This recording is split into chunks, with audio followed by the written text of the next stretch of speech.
Hey, welcome to Song Drumming Chronicles. My name is Miguel, and today we're going to talk about how to hear different sections in a song. This video is focused on verse-chorus song form, and you're probably wondering why I have a guitar when this is a drumming video. But basically what I'm going to do is play little snippets of the different sections of a particular song that we're going to study today. Just real quick little snippets so that you can recognize it, and then have you go off and listen to it on your own and try to recognize these things. So the reason this is important, well anyway, let me define what we're talking about. When I say different sections of a song, we're talking about the intro, the verse, the chorus, the bridge, okay? Knowing what those sections are and being able to hear them. And actually it's less important that you're able to give them a name like the bridge or the B section or the chorus. It's more important that you're able to hear them and recognize that they're different from what came before and what came after, and also hear them when they repeat again later in songs, because oftentimes these sections repeat in songs, and that's more important, being able to hear them and then giving them names. As long as everybody in your band gives them the same name, you're cool. So the reason it's important is I really strongly feel as a drummer, your number two most important job in a band is to know the arrangement. Your number one most important job is to keep a steady beat, but right after that is knowing the arrangement. And that's because in a band, in a sort of popular song context with the drum set drummer, you're the person driving the bus. You are the person navigating the arrangement. And if you don't know where the arrangement's going, things aren't going to go well. So that's why I think it's important. So what I'm going to do is I'm going to play little snippets of each of the four sections of a song I've picked today. And the song is A Ticket to Ride by the Beatles. And I picked it for a couple of reasons. Number one, it's kind of a verse-chorus form of a song. Although it's nothing by the Beatles is traditional anything. It's got some funkiness in it, but you're going to find this happens in lots of songs that you love. And it's got not only a great guitar hook, but it's got a drum hook, or what people like Daniel Lanois call a drum signature, meaning if you played the drum beat for the song, a lot of people would know what song it was just by the drum beat, and that's rare. And it's got, so anyway, Ticket to Ride, it's got that classic, iconic Ringo drum beat, that boom, bra boom boom, bra boom boom, bra boom boom, bra boom. And if you listen to the guitar hook, it's basically Ringo kind of playing the guitar hook on the drums without any cymbals. It's actually really cool. So what I'm going to do is I'm going to play a little bit of each section of the song so that you hear them. I'm only going to play a little bit, and then the idea is that you'll go listen to the song on your iPod, or look it up on YouTube, and see if you can start to recognize those different sections of the songs as they go through. Maybe the first pass, you're just trying to catch them as they happen, and the second pass and so on, you want to anticipate when they're going to happen, because again, if you're drumming, you can't be waiting for things to happen. You have to anticipate when they're going to happen, and we'll talk about why that's important here. So let me just play a few sections to give you a sense. So again, I talked about the guitar hook is a big important part of this. So here's the guitar hook, and you'll probably recognize it. I'm playing on an acoustic 6-string guitar. On the record, it's an electric 12-string. It sounds very different, but it's the same music, so check it out.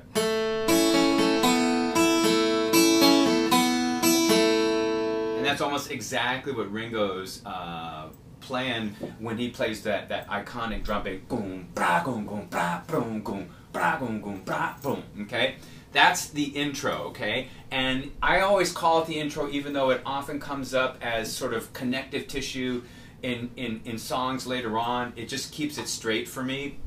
Other people might call it an interlude or what have you, but again, the name's not important. What's important is that you hear it and you recognize it whenever it comes up in the song. So that's the intro. And then the next we have what's called the verse. And the verse, I'm going to sing the first verse, but what's important to know about the verses is the melody stays the same, but the words change. This particular song has 4 verses. So here's the first verse. I think I'm gonna be sad. I think it's today. Okay, so that's the verse, and so again, you want to be able to recognize it. It's less important that you know the word for it, but you recognize the melody so that whenever it comes up in the song, you know where you are, you know that's the verse. And then next I'm going to do the chorus, so this is the chorus. She's got a ticket to ride. She's got a ticket to ride. Okay, so when you hear that, you know that's the chorus. And then the bridge here I'm going to do, she don't know why she's riding so high. She don't think right, cause you're riding by me. So that's the bridge, and basically for this song, I've now played for you little snippets of every section that happens. The intro, the verse, the chorus, and the bridge. And so let's look at the form of the song. So it starts off with the intro, then it goes into verse 1, then the chorus, another intro, even though it's not the beginning, but it's that same music. You can call it an interlude, you can call it whatever you want, and then verse, chorus again, and then we go to the bridge, okay? And up until that point of the song, that's a pretty traditional song structure. But of course, being the Beatles, from there on out, there's some funkiness, you know, lots of verses, and the bridge happens twice, which is rare. But I still think it's important to know because you're almost always going to come up with one funky weirdness thing that happens in most songs. And just it's important to be able to recognize them and know what you do as a drummer. Now, one of the reasons it's important to be able to hear the difference between the verse and chorus and the bridge, especially in a song like this, is that there's a different drum groove. So Ringo's got that iconic drum groove, boom, bra, boom, boom, bra, boom, boom, bra, boom, boom, bra, boom, right?